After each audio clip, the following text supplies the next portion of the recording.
Zatvorite oči na trenutak i zamislite gradilište. Nije važno koje. Može to biti iskopavanje temelja za zgradu, proširenje ceste, površinski kop rudnika ili rušenje stare građevine. Sada razmislite o strojevima koji ispunjavaju taj prostor. Najvjerojatnije je da je slikom koju je vaš mozak automatski stvorio dominirala jedna specifična boja. Ne sivilo asfalta, ne smeđa boja iskopane zemlje, ne narančasta boja prometnih čunjeva. Žuta. Strojevi su žuti. Uvijek su žuti. I ta je sigurnost toliko duboka, toliko ukorijenjena u naš način poimanja svijeta da se većina ljudi nikada ne zaustavi i ne zapita zašto. Jednostavno to prihvaćaju kao da je to zakon prirode, kao da su žuta boja i teška mehanizacija nerazdvojeni od pamtivijeka. Ali nisu. Postojalo je vrijeme kada su strojevi bili druge boje. Postojala je specifična odluka, donesena u određenoj godini, od strane ljudi s imenom i prezimenom, koja je promijenila vizualni način na koji se cijela jedna industrija predstavlja svijetu. A ta priča je mnogo zanimljivija nego što bi itko očekivao pronaći u naizgled jednostavnom pitanju zašto su bageri žuti.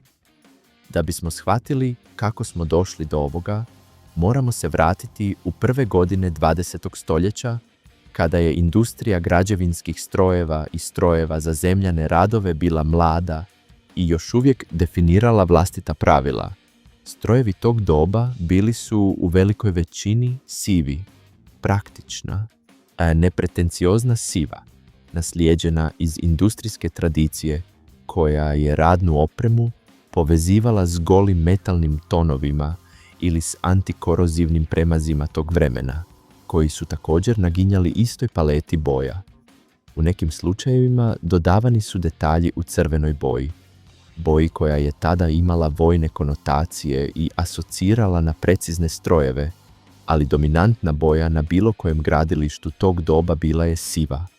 Vizualni krajolik koji nije komunicirao ništa osim čiste funkcionalnosti, koji nije omogućavao razlikovanje jednog stroja od drugog na daljinu i koji je u uvjetima slabog osvjetljenja, magle ili prašine činio da se oprema vizualno stapa s okolinom, što je imalo stvarne posljedice na sigurnost radnika.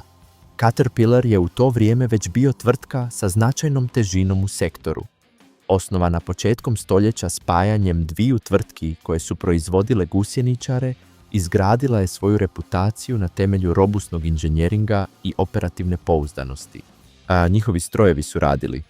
To je bio njihov glavni argument i dugo je bio dovoljan.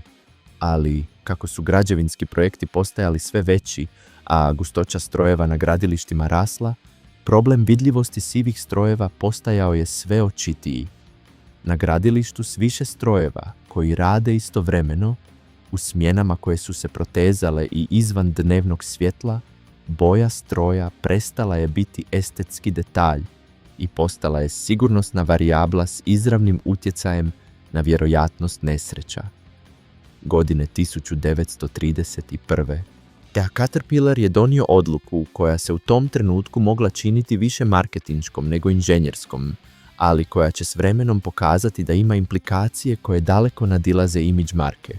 Tvrtka je odabrala specifičnu nijansu žute, nazvanu highway yellow, odnosno cestovna žuta, i počela je sustavno primjenjivati na svojim strojevima. Izbor nije bio slučajan. Žuta je, unutar spektra vidljivog ljudskom oku, jedna od boja koje vizualni sustav obrađuje najbrže i s najveće udaljenosti, posebno u uvjetima niskog kontrasta poput magle, fine prašine u zraku ili umjetne rasvjete na noćnim gradilištima. Njezina sposobnost da se istakne na pozadinama od zemlje, blata, stijena i betona strukturalno je superiorna sivoj boji koja je do tada dominirala. A njezina instinktivna povezanost s upozorenjem i oprezom, koja se u to doba već uspostavljala njezinom upotrebom u prometnoj signalizaciji, gdje dodala je sloj automatske komunikacije koju je svatko na gradilištu mogao procesuirati bez potrebe za posebnom obukom.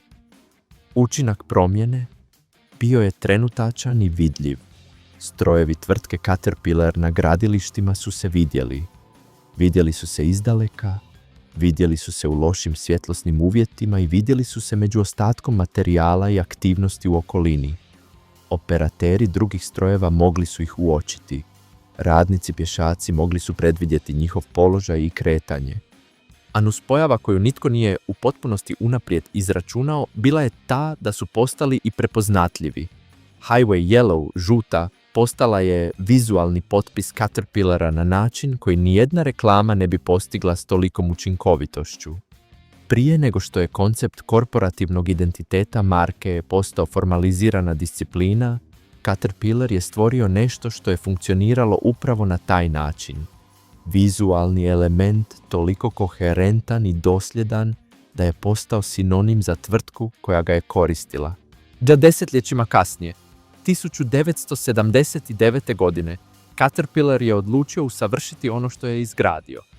Originalna Highway Yellow bila je sjajna, intenzivna nijansa koja izravno komunicirala hitnost i vidljivost, ali s vremenom i rastom asortimana tvrtke počela se percipirati kao previše upadljiva za pozicioniranje kojem je Caterpillar težio.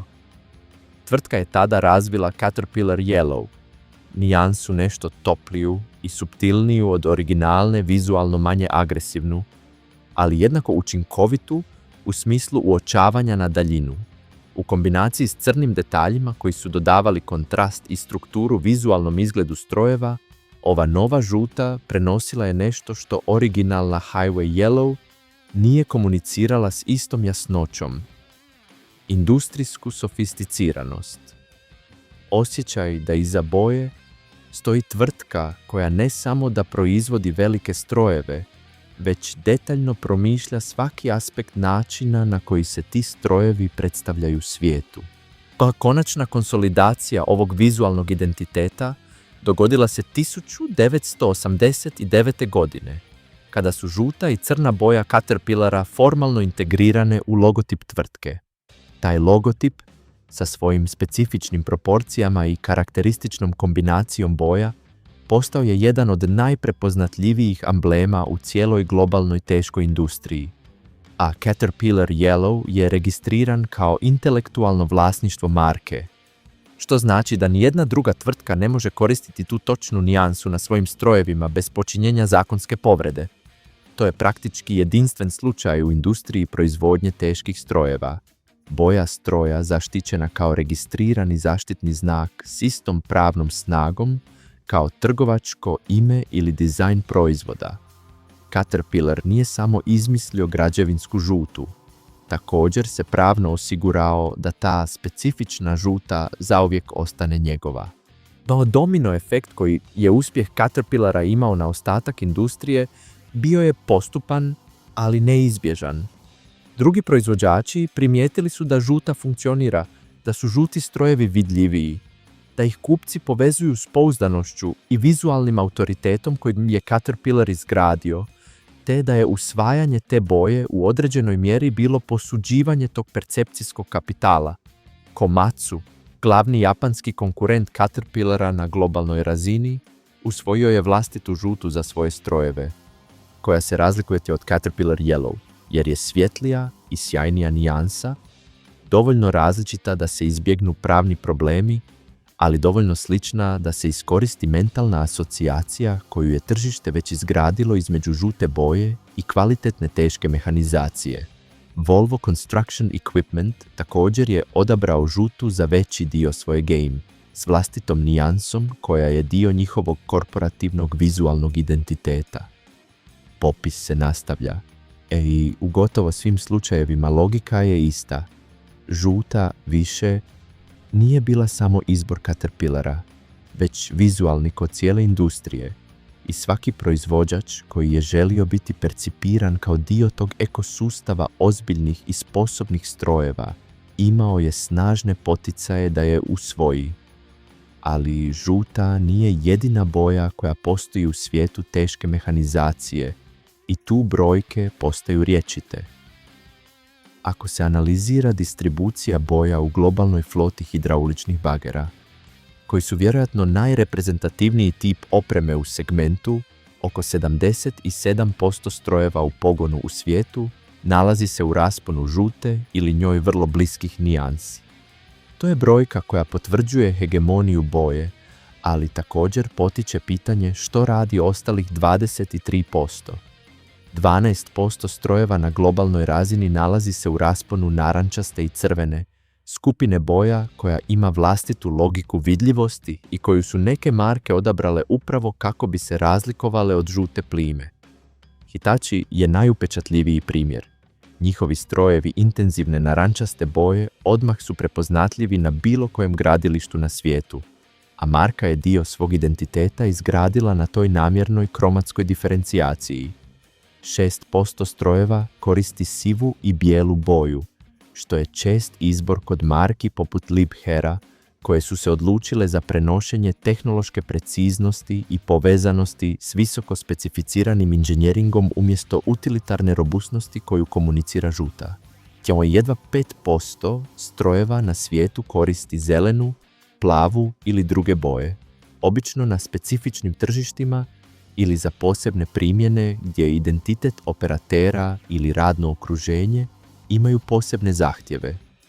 Ono što ovi brojevi otkrivaju jest da je industrija teških strojeva razvila sofisticirani vizualni jezik, gdje boja nije samo estetsko pitanje, već komunikacijski sustav koji prenosi informacije o marki, pozicioniranju, te primjeni i filozofiji svakog proizvođača prije nego što je kupac pročitao jednu tehničku specifikaciju. Izbor boje stroja je strateška odluka s implikacijama na to kako se taj stroj percipira na tržištu, kako se identificira na gradilištu i kakvog kupca privlači. Sada dolazimo do jednog od manje poznatih aspekata cijelog ovog vizualnog svemira, koji se ne odnosi na odabranu boju, već na način na koji se ta boja nanosi na metal. Većina ljudi pretpostavlja da se teška mehanizacija boji konvencionalnom tekućom bojom, istim postupkom koji se koristi za bojenje automobila ili fasade. Stvarnost je znatno zanimljivija. Velik dio komponenti bagera, utovarivača ili buldožera dobiva svoj završni premaz postupkom poznatim kao elektrostatsko bojenje prahom, a razlika u odnosu na tekuću boju nije samo tehnička, već i fizička u smislu koji je uistinu iznenađujuć kad se prvi put objasni. Boja u prahu nije tekućina. To je točno ono što joj ime govori. Prah. Fino mljevena mješavina čvrstih smola, pigmenata i aditiva koja u mirovanju nimalo ne sliči na materijal za premazivanje. Kada bi se nanijela suha na metalnu površinu bez ikakve prethodne obrade, prah se ne bi ravnomjerno zalijepio i rezultat bi bio beskoristan. Ono što omogućuje proces jest elektricitet. Prah boje se električno nabija dok prolazi kroz pištolj za nanošenje, dobivajući elektrostatski naboj koji ga pretvara u čestice koje su magnetski privučene metalnoj površini komponente koja se premazuje. Ta površina, koja je uzemljena, ima suprotan polaritet od nabijenih čestica, što znači da se prah doslovno baca na nju i ravnomjerno prijanja prije nego što se primijeni ikakva toplina. Rezultat u ovoj fazi je metalni dio prekriven slojem praha u boji koji se čini krhkim, ali već ima savršeno ravnomjernu raspodjelu koju će zahtijevati završni premaz. Drugi korak procesa je pečenje. Premazani dijelovi ulaze u industrijsku peć gdje se izlažu temperaturama od otprilike 200 stupnjeva Celzijusa, onoliko dugo koliko je potrebno da se smole u prahu rastope, razliju i stvrdnu, tvoreći kontinuirani film bez spojeva, mjehurića i curenja, što je najčešći problem tekuće boje nanesene na vertikalne ili složene geometrijske površine. Rezultat je premaz koji po pitanju površinske tvrdoće, otpornosti na habanje, a prijanjanja na metalnu podlogu i otpornosti na koroziju daleko nadmašuje bilo koju konvencionalnu tekuću boju sličnih performansi. Za strojeve koji rade u okruženjima gdje je stalan kontakt s kamenjem, zemljom, vodom, uljem i abrazivnim materijalom i gdje održavanje antikorozivne zaštite nije samo estetsko, već i strukturno pitanje, ta svojstva imaju izravnu praktičnu vrijednost koja u potpunosti opravdava veću složenost procesa nanošenja. Da trenutak kada građevinski stroj nakon godina službe treba obnoviti svoj premaz podrazumijeva prethodni postupak uklanjanja postojeće boje, koji je tek jednako tehnički zahtjevan kao i njezino izvorno nanošenje.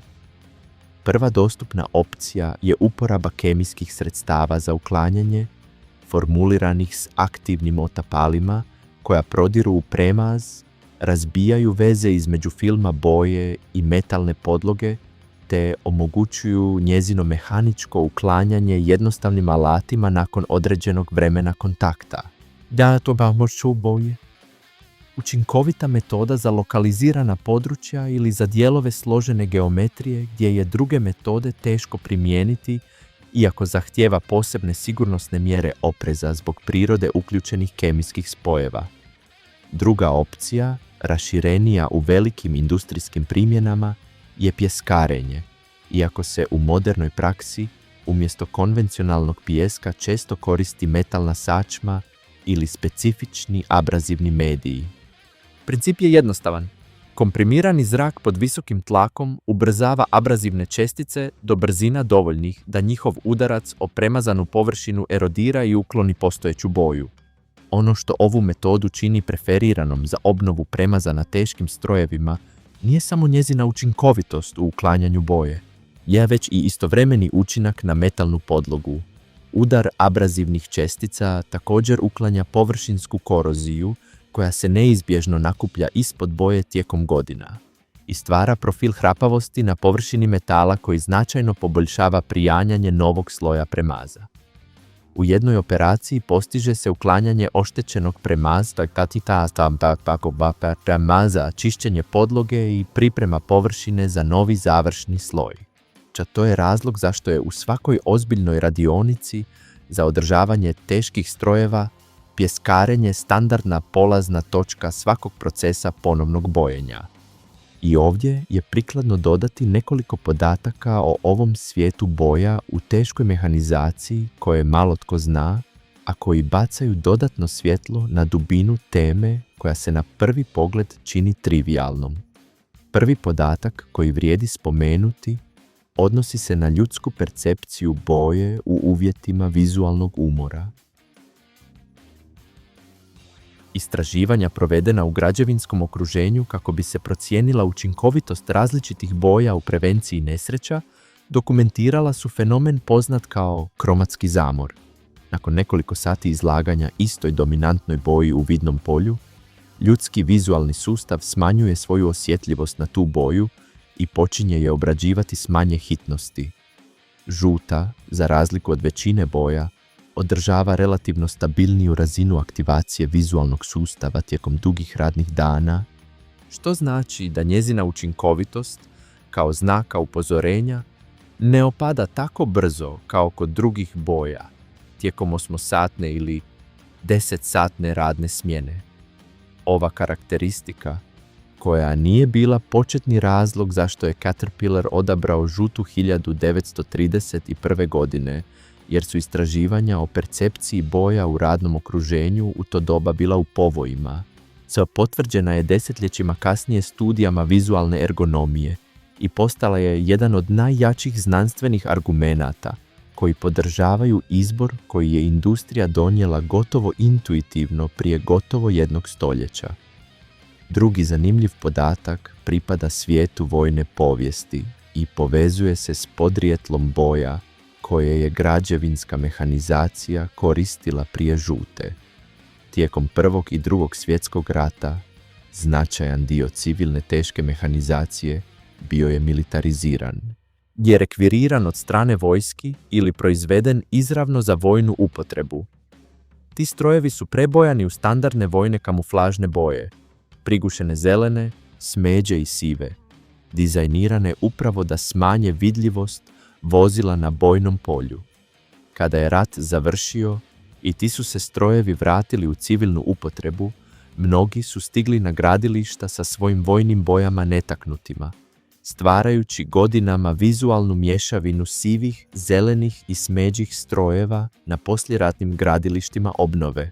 Taj kontrast između te kromatske heterogenosti i vizualne koherentnosti koju je nudila Caterpillarova žuta bio je jedan od faktora koji je ubrzao usvajanje boje od strane drugih proizvođača u godinama nakon Drugog svjetskog rata.